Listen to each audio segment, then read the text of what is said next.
ನಮಸ್ತೆ ವೀಕ್ಷಕರೇ, ನಾನು ಪ್ರೇಮ್ ಶೇಖರ್.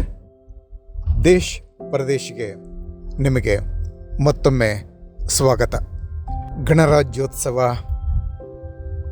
ಆಯಿತು, ನಿಮಗೆಲ್ಲ ರಜಾ, ಮತ್ತು ಸೆಕೆಂಡ್ ಸ್ಯಾಟರ್ಡೆ ಅದೂ ರಜಾ, ಭಾನುವಾರ ಮಾಮೂಲಿನ ರಜಾ, 3 ದಿನಗಳ ರಜಾ ಒಟ್ಟಿಗೆ. ಒಳ್ಳೆ ಮಜಾ ಅಲ್ವ ನಿಮಗೆ? ನಾನು ಸ್ವಲ್ಪ ಬ್ಯುಸಿ ಇದ್ದೀನಿ, ಒಂದು ಕಡೆ ಲೆಕ್ಚರ್ಗೆ ಹೊರಟಿದ್ದೀನಿ, ಒಂದು 6-7 ಗಂಟೆಯ ಪ್ರಯಾಣ ಇರಲಿ, ನಂದು ಅದು ಇದ್ದೇ ಇರ್ತದೆ. ನಾವು ನನ್ನ ವಿಷಯ ಬಿಟ್ಟು ಮಾಮೂಲಿನ ಹಾಗೆ ದೇಶ್ ಪರದೇಶ್ ಬಗ್ಗೆ ಮಾತಾಡೋಣ. ಇಂದಿನ ಹಾಗೆ ನಾವು ತಗೊಳ್ಳುವಂಥ ದೇಶ ನಮ್ಮದೇ. ಇಂದಿನ ಪರದೇಶ ಫ್ರಾನ್ಸ್. ಗಣರಾಜ್ಯೋತ್ಸವದಲ್ಲಿ ಮುಖ್ಯ ಅತಿಥಿಯಾಗಿ ಬಂದಿದ್ದವರು ಫ್ರೆಂಚ್ ಅಧ್ಯಕ್ಷ ಇಮ್ಯಾನ್ಯುಯಲ್ ಮ್ಯಾಕ್ರೋ.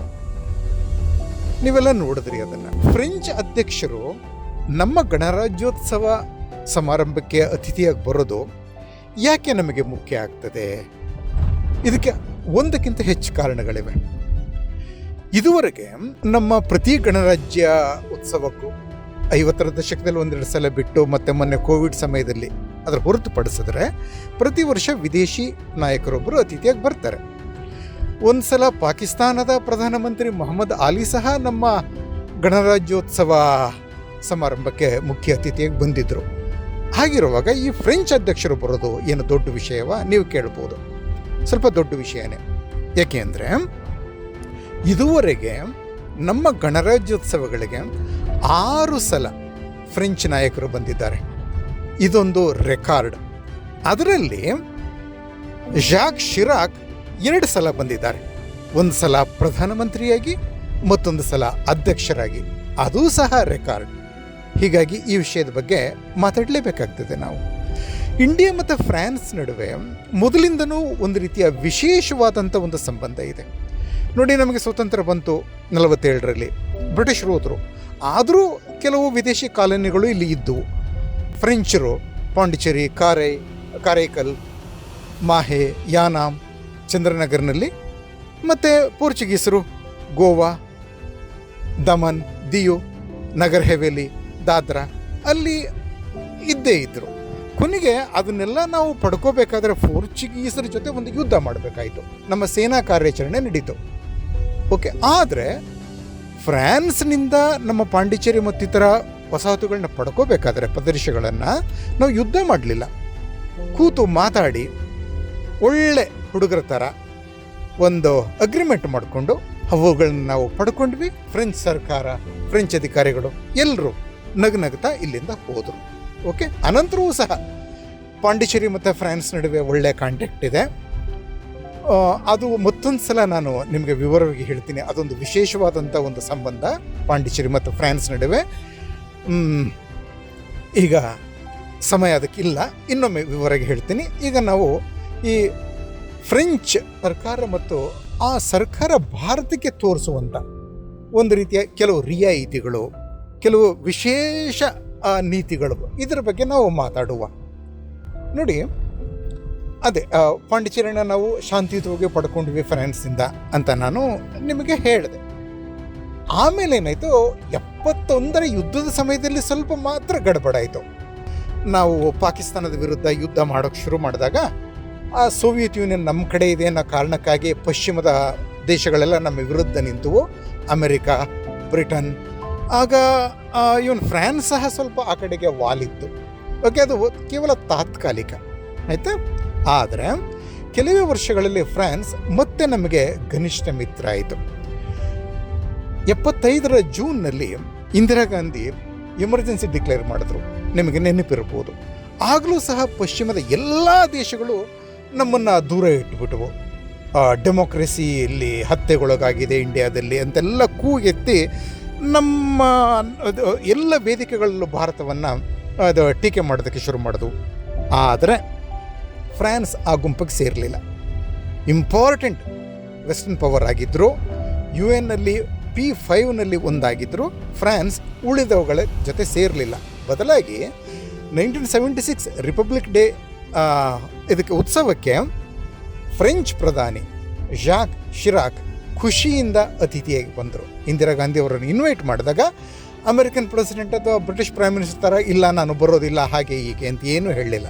ಬಂದರು, ಖುಷಿಯಿಂದ ಬಂದರು, ನಮ್ಮ ಆತಿಥ್ಯವನ್ನು ಸ್ವೀಕರಿಸಿದ್ರು, ಹೋದರು.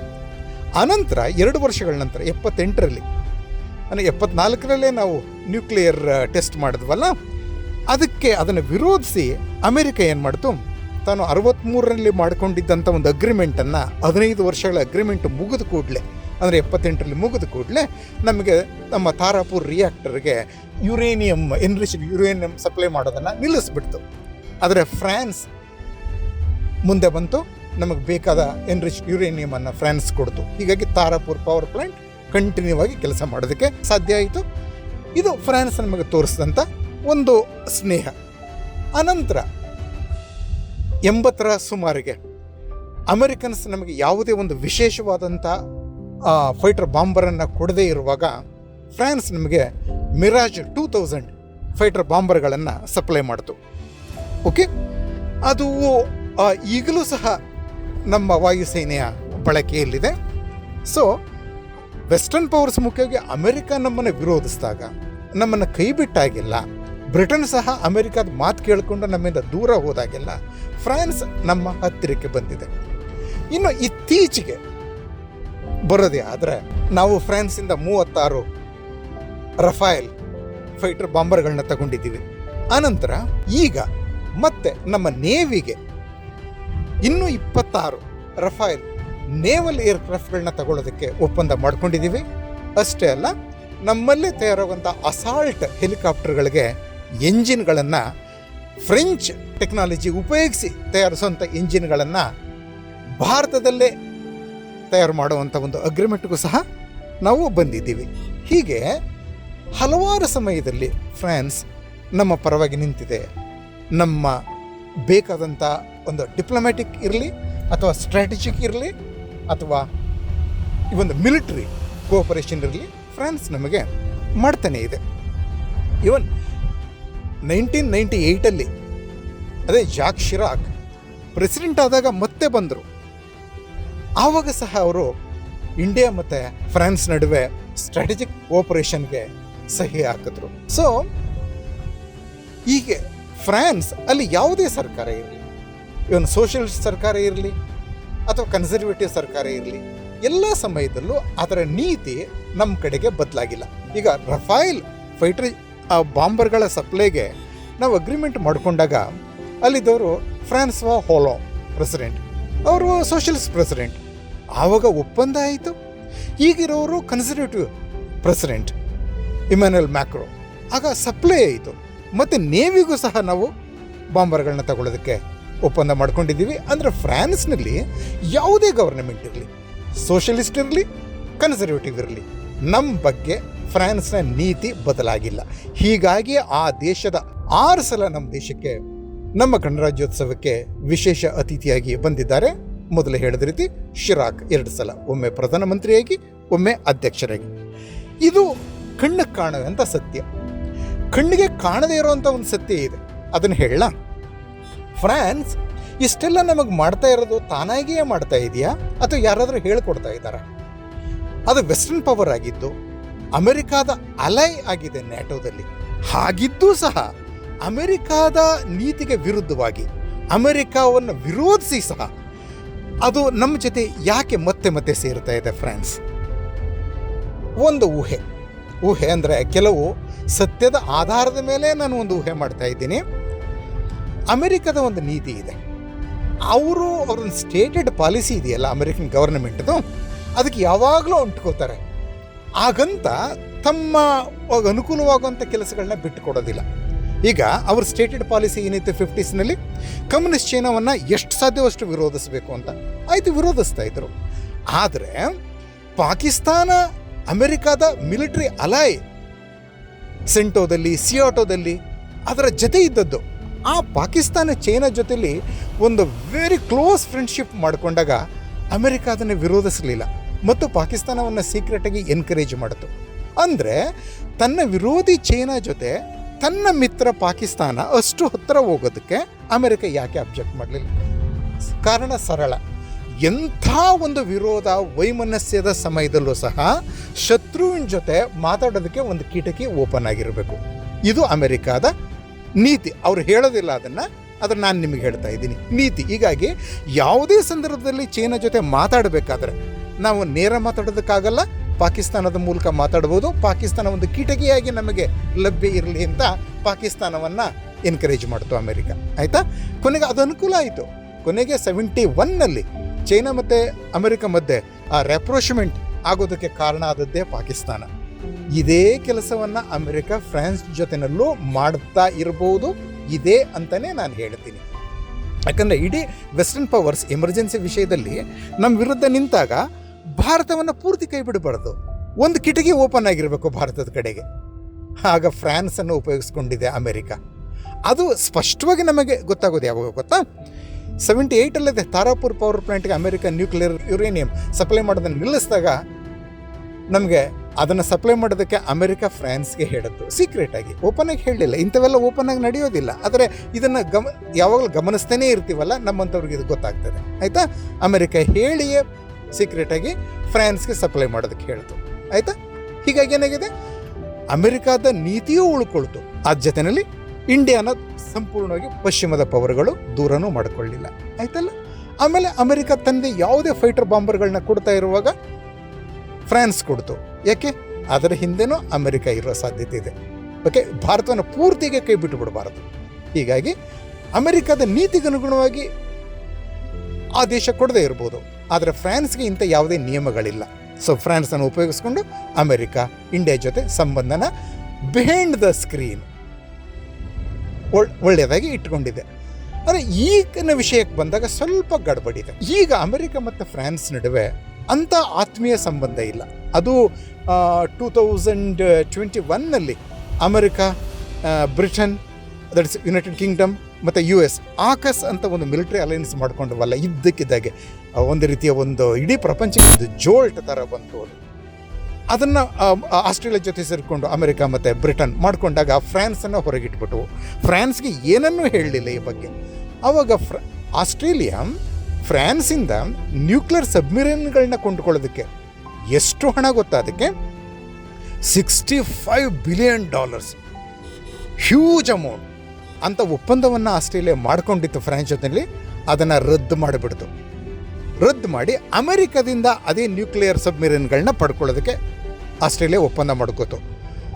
ಮ್ಯಾಕ್ರೋನ್ ಭಾಳ ಕೋಪ ಮಾಡಿಕೊಂಡ್ರು. ವಾಸ್ ಫ್ಯೂಮಿಂಗ್. ಹೇಗೆ ಸಾಧ್ಯ ನೀವು ಈ ರೀತಿ ಅಗ್ರಿಮೆಂಟನ್ನು ಅದು ಮುರಿದು ಹಾಕೋದು? ಅಂದರೆ ಫ್ರಾನ್ಸ್ಗೆ ಅದು $65 ಬಿಲಿಯನ್ ಒಂದು ದೊಡ್ಡ ಮೊತ್ತದ ಈ ಒಂದು ಕಾಂಟ್ರಾಕ್ಟ್ ಹೊರಟೋದ್ರೆ ಆ ದೇಶಕ್ಕೆ ಎಷ್ಟು ಲಾಸ್ ಆಗ್ಬೋದು. ಇದು ಮ್ಯಾಕ್ರೋನ್ ಅವರ ಒಂದು ಕೋಪವನ್ನು ಅರ್ಥ ಮಾಡ್ಕೋಬೋದು. ಹೀಗಾಗಿ ಮ್ಯಾಕ್ರೋನ್ ಅಮೆರಿಕ ಮತ್ತು ಆಸ್ಟ್ರೇಲಿಯಾ ಎರಡರ ವಿರುದ್ಧವಾಗೂ ತುಂಬ ಕೋಪ ಮಾಡ್ಕೊಂಡಿದ್ರು. ಓಕೆ, ಅದನ್ನು ವ್ಯಕ್ತಪಡಿಸಿಬಿಟ್ರು ಕೂಡ. ಹಾಗಿರುವಾಗ ಈಗ ಏನಾಗಿದೆ ನೋಡಿ, ನಮ್ಮ ಈ ಗಣರಾಜ್ಯೋತ್ಸವಕ್ಕೆ ಅತಿಥಿಯಾಗಿ ಬರಬೇಕಾಗಿದ್ದವರು ಜೋ ಬೈಡನ್. ಅದನ್ನು ಅನೌನ್ಸ್ ಮಾಡಿದವರು ಅಮೆರಿಕನ್ ಅಂಬಾಸಿಡರ್ ಡೆಲ್ಲಿಲಿದ್ದಾರಲ್ಲ, ಎರಿಕ್ ಗ್ಯಾರ್ಸೆಟಿ. ಸಾಮಾನ್ಯವಾಗಿ ಇದು ಇಂಥವೆಲ್ಲ ಅನೌನ್ಸ್ ಆಗೋದಕ್ಕೂ ಮೊದಲು ಎಲ್ಲವೂ ತಯಾರಾಗೋಗಿರ್ತದೆ. ಇಂಡಿಯಾ ಇನ್ವೈಟ್ ಮಾಡಿರ್ತದೆ, ಜೋ ಬೈಡನ್ ಒಪ್ಕೊಂಡಿರ್ತಾರೆ.